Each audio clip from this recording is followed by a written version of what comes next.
Moi, je connais pas le décret de 1792. Je suis pas sûr qu'il soit encore valide parce que normalement les décrets sont renversés à chaque constitution. Mais en tout cas, sur le principe, il est évidemment possible de naturaliser sur décret du Premier ministre n'importe qui, en fait, sans condition véritable. Donc, c'est une proposition, je pense d'ailleurs, de Jean-Luc Mélenchon en ce qui concerne Julian Assange et Edward Snowden. Et c'est une demande qui a été faite par Julian Assange à l'ensemble des candidats à cette élection, qui se positionnent et qu'ils disent quelles mesures ils peuvent prendre.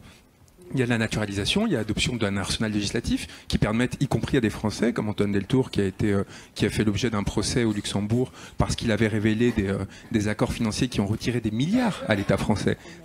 Des milliards à l'État français, c'est autant d'écoles, d'hôpitaux qui ferment. Et Antoine Deltour a été condamné par la justice luxembourgeoise parce que le droit luxembourgeois leur permettait de le faire, ce qui est quand même délirant. Et la France, là-dessus, n'a pas joué son rôle. Michel Sapin avait annoncé qu'il le défendrait. Ça n'a pas du tout été fait. Et cette personne, un individu, s'est retrouvé vulnérable au Luxembourg de cette action. Donc il y a tout un panel.